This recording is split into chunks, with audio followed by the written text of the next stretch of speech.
இருந்தாலும் பகவானை சரணாகதி செய்யும் போது என்ன பண்ணணும் அப்படின்னா, வரம் கேட்கறத போது ரொம்ப ஆகுதி பண்ணி கேட்கணும்.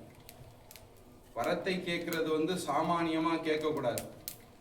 சுவாமிகிட்ட வரம் கேட்கும் போது இந்த லட்சுமி நரசிம்மரோட அவதாரத்தை மனசுல ஆகுதி பண்ணிட்டு கேட்டீங்கன்னா நீங்க எல்லாம் புண்ணியம் பண்ணியிருக்கணும். என்ன அப்படின்னா, தெய்வத்துக்கிட்ட வரம் கேட்கும் போது எப்படி கேட்கணும்? நான் உன்னை சரணாகதி அடையணும்னு கேட்டா பரவாயில்ல, நான் மிருத்யுஞ்சயனாக இருக்கணும்.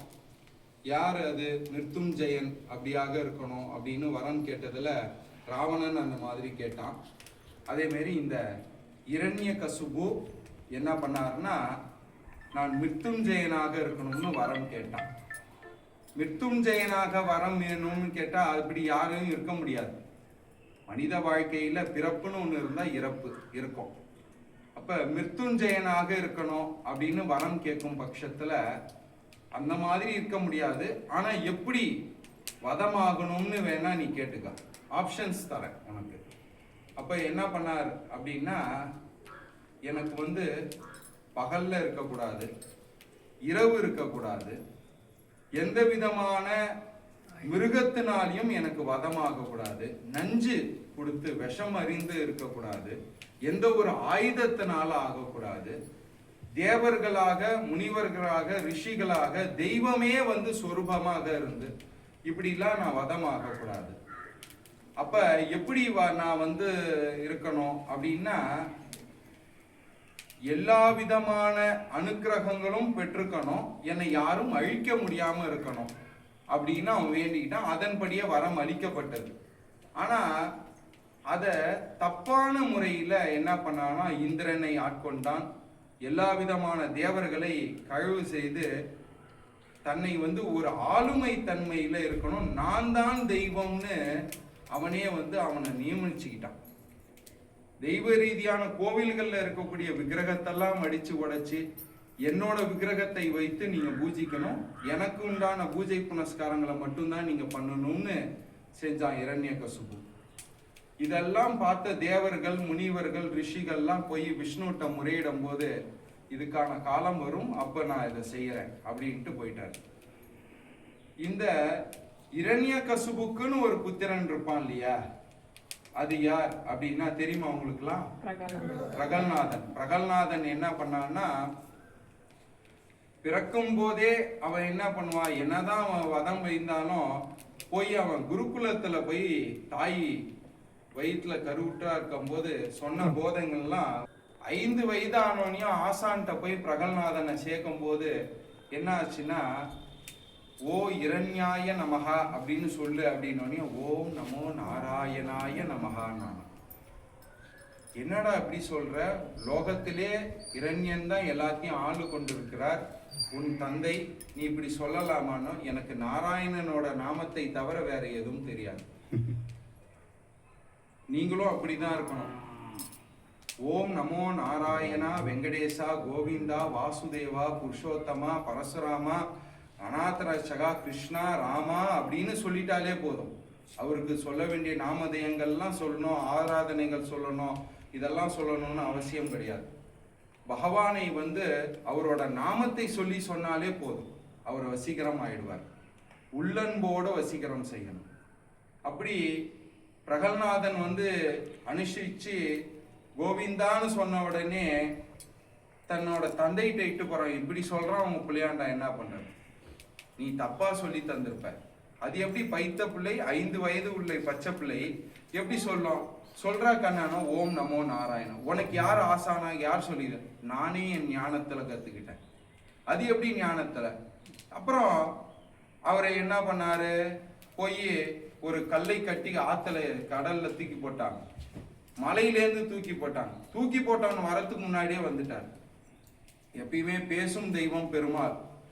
நாளை என்பது இல்லை என்பது சொல்றத இந்த நரசிம்மரை சொல்லலாம். எல்லா தெய்வமும் ஒரு தாயின் வயிற்றுல ஜனனமாகி பிறந்தாங்க, 10 அவதாரமும் சரி. அதுல நரசிம்மர் மட்டும்தான் தன்னோட 10 மாசம் அந்த குழந்தை பொறுக்காதுன்னு சொல்லிட்டு தூணை பொழந்துக்கிட்டு வந்தார். எல்லா அவதாரமும் ஒரு விசேஷம். ஆனா 10 மாசம் தன் தாயின் வயிற்றுல ஜனனம் இருந்து நான் அதை பிறந்து வரதுக்குள்ள அந்த குழந்தை துன்பமாயிடும், அதனால் நான் அதை பொறுக்க மாட்டேன் அப்படின்னு சொல்லிட்டு தூணை பொழந்துக்கிட்டு வந்தார். பிறகு எங்கெல்லாம் தெய்வம் இருக்கு எல்லா இடமும் இருக்கிறார், இந்த தூண்ல இருக்கிறாரா அப்படின்னு எல்லா இடமும் இருக்கிறார். இந்த தூணை நான் உடைப்பேன், உடைக்கலன்னா இல்லைன்ற பட்சத்துல உன்னை நான் கடித்தே தின்னுடுவேன்றார் தந்தை. நீங்க என்ன உங்களை என்னால கொல்ல முடியாது, என்னை கொல்ல முடியாது, நானே என் உயிரை மாச்சிக்கிறேன். அப்படி இல்லைன்னா கதையை எடுத்து தட்டின வேகம் தான் தெரியும். தூணை பிளந்து கொண்டு கழுத்து வரைக்கும் மனித ரூபம், தலை சிங்க ரூபமாக. அவன் என்ன கேட்டான்? மனித பிறவியாக இருக்கக்கூடாது, மிருகமாக இருக்கக்கூடாது, பகலாக இருக்கக்கூடாது, இரவாக இருக்கக்கூடாது, எந்த ஒரு ஆயுதத்தினாலையும் சாகக்கூடாது, நஞ்சு கொடுத்து சாகக்கூடாது, பின்னிருந்து தாக்கக்கூடாது, இப்படி எல்லாம் கேட்டான். அவர் என்ன பண்ணாரு? பாதி ரூபம் மனித பிறவியாக கழுத்து சிங்க ரூபமாக எடுத்து பகலும் இல்லாமல் இரவும் இல்லாம இரண்ய நேரம் அப்படின்னு இந்த 6 மணியை இரண்ய நேரம்னே சொல்வாங்க. இந்த 6 மணிக்கு தான் இவர் ஜனனமானார். சுவாதி நட்சத்திரத்துல நரசிம்மர் ஜனனமானார். அதனால்தான் 6 மணிக்கு பிரதோஷ வேலைகள்ல இவரை வழிபட்டா ரொம்ப சிறப்பு. இந்த 6 மணிக்கு என்ன பண்ணார் அப்படின்னா, பகலும் இல்லாம இரவும் இல்லாம சாயங்கால நேரத்துல ஜனனமாகி அந்த பக்கமும் இல்லாம உள்புறமும் இல்லாம நடுநிலை வாசல்ல நின்று ஆகாயமும் இல்லாம பூமியும் இல்லாம தன்னோட மடியில போட்டு தன்னோட கூர்மையான நகத்தாலே குடலை பித்து கழுத்துல போட்டுக்கிட்டார். அப்ப தெய்வத்தை நீங்க கோவிந்தான்னு சரணாகதி செஞ்சா போதும், உங்களை தேடி வருவார். அப்ப எவ்வளோ பிரார்த்தம் பண்ணியிருக்கணும், எவ்வளோ பாக்கியம் பண்ணியிருக்கணும். நாளைன்னு ஒரு நாள் நான் அவனுக்கு கடத்த மாட்டேன், இன்றே நான் உபதேசம் பண்ணுவேன்ட்டு வந்தவர் தான் நரசிம்மர். அதுக்கப்புறம் அவரோட ருக்ரத்தை தணிக்கிறதுக்காக தான் சிவபெருமான் இன்னொரு அவதாரம் எடுத்து அதை தணிச்சு திரும்ப லக்ஷ்மியை மனாதலம் செய்து ஆத்மார்த்தமாக பகவானை சரணாகதி செய்வதனால உக்கிரமான தெய்வம்னு கிடையாது, நம்மளுக்குள்ள இருக்கிற கெட்ட உக்கிரத்தை தான் அவர் தவிர்க்கிறார். அதனால உக்கிரமான தெய்வம். நான் எப்படி நரசிம்மரை சேவிப்பது? ஞானத்தை போதிக்கிறதும் அவர் தான். சக்கரத்தாழ்வாருக்கு பின்னாடி அவர் அண்டிக்கால மண்டி போட்டு உங்களுக்கு ஞானத்தை போதிக்கிறார். உக்கிரமான உங்களோட கெட்ட எண்ணங்களை அழிக்கிறார். சாந்த சொரூபமாக அனைத்து விதமான செல்வங்களும் கொடுக்கிறார். அப்பேற்பட்ட நரசிம்மரோட இன்னைக்கு ஜென்ம தினத்துல எத்தனையோ கோடி பேர் இருந்தாலும் உங்களை மட்டும் அழைச்சி இவ்வளோ நேரம் நின்று சேவிக்கக்கூடிய பிரார்த்தத்தை பகவான் கொடுத்ததுனால அடுத்த லக்ஷ்மி நரசிம்ம ஜெயந்திக்குள்ள உங்க வீட்டில் எந்த விதமான சுபகாரியங்கள்லாம் நடக்கணும்னு பகவானை வேண்டிக்கிட்டு கெட்ட எண்ணங்கள்லாம் தவிர்த்து உங்களை சரணாகதி செய்து பெருமாளை கோவிந்தான்னு கூடுங்க. கோவிந்தா ஏழுமண்டல